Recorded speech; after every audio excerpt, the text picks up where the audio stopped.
Well, now, what else have I learnt and relearnt in 50 years? I've mentioned the magic of compounding. I'd said there'll always be cycles. And also we need to allow for the X factor. The X factor is something people didn't see coming and had a big effect. And every year has its X factor. And if one year didn't have its X factor, that would be the X factor for that year.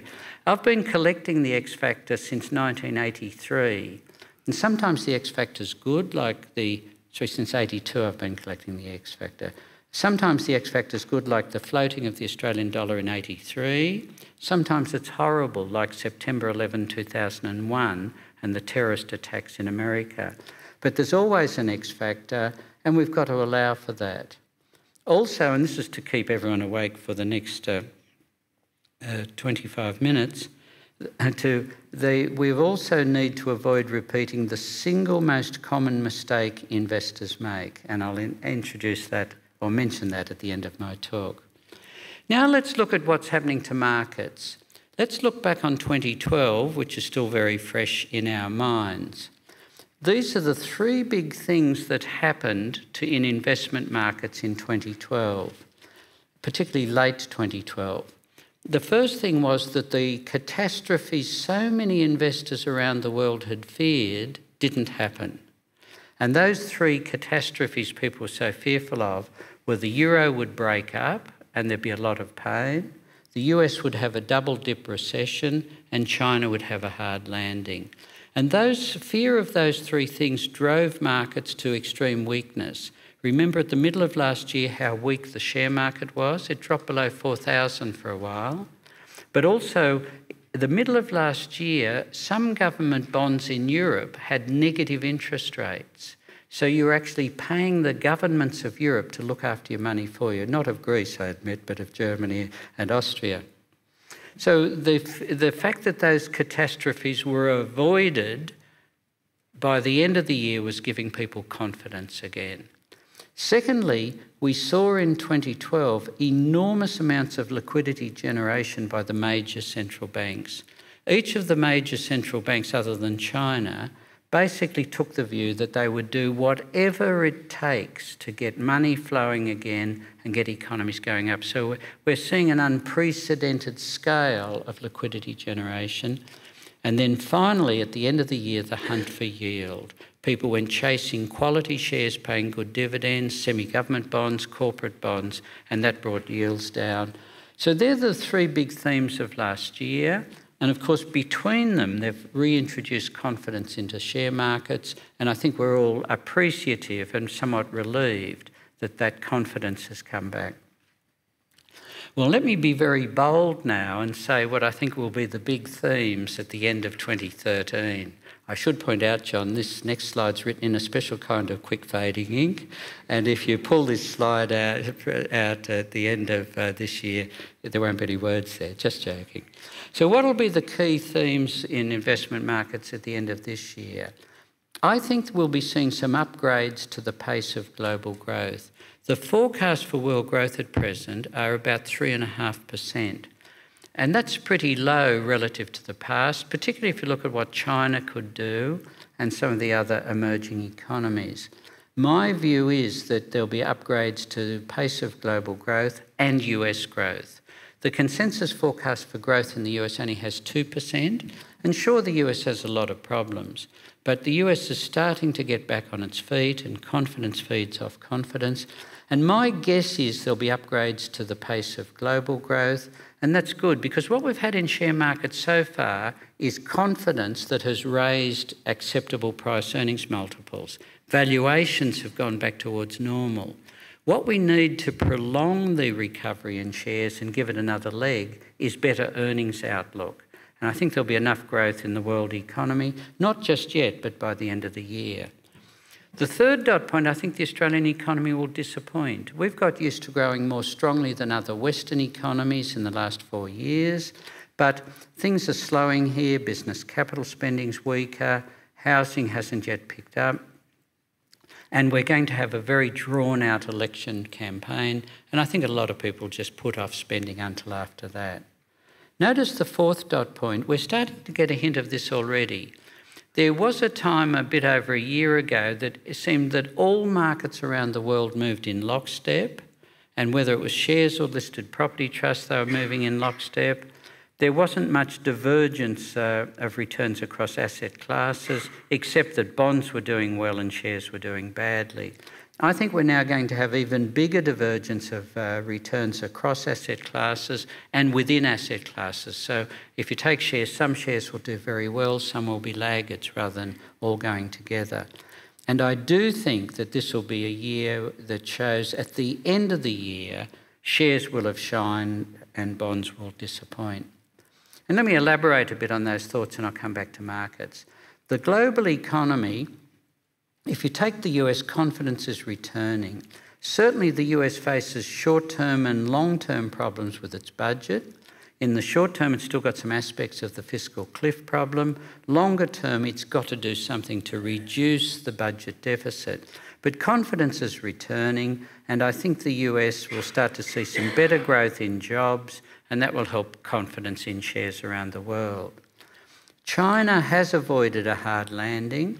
The Chinese authorities are trying to get greater growth coming from household consumption and less from exports and capital spending.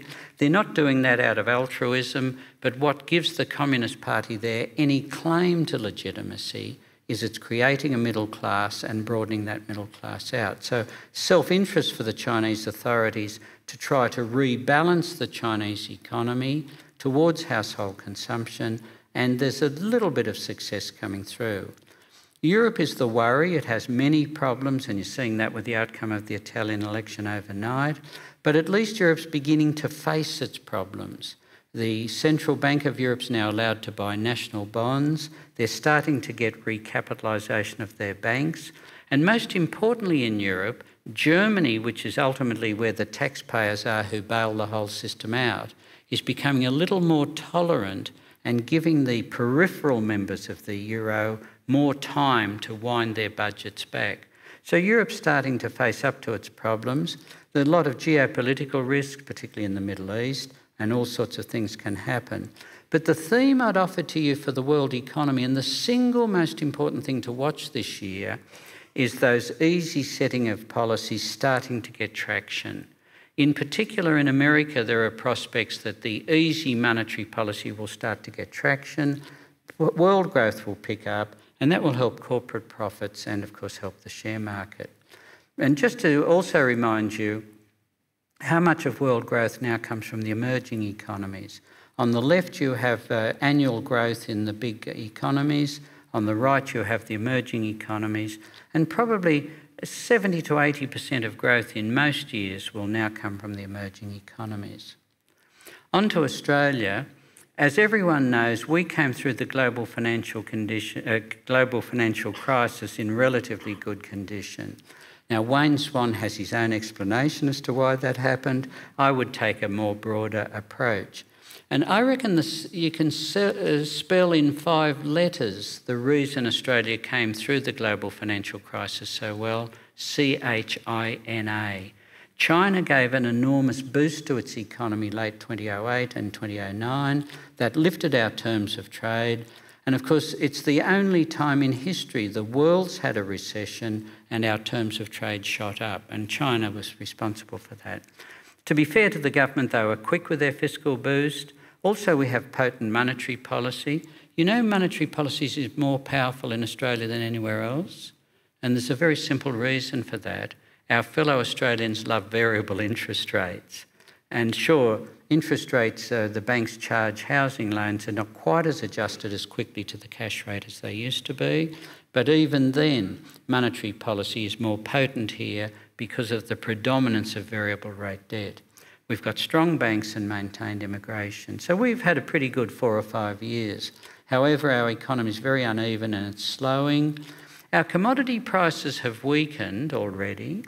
I'm old enough to say what's happened is quite acceptable. Sure, they've come off their peak, but if you compare today's commodity prices with their long-term trend, we're still getting very good prices. The problem for the Australian share market is the high Australian dollar.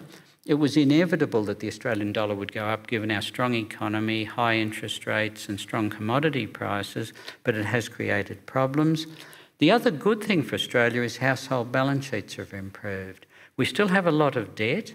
The average household has debt equal to 150% of its after-tax income, but it's stopped rising.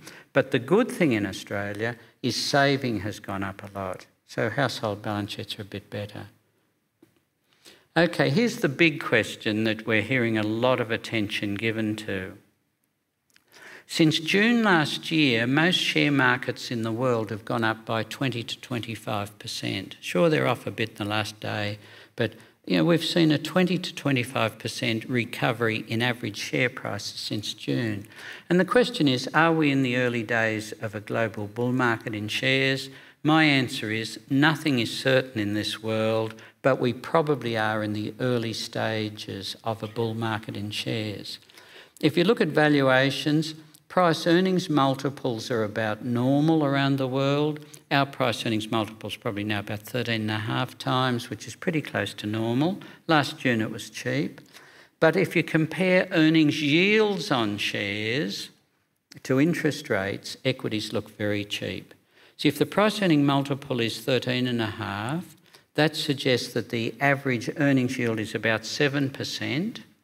But on a 10-year government bond, you only get 3.5%. The gap is very big still. Also, as a result of tough decisions companies have taken, corporate balance sheets are generally strong. If you look at America and Australia, particularly big companies, but also a fair number of mid-sized and smaller companies, are strong on cash and they've dramatically reduced their debt.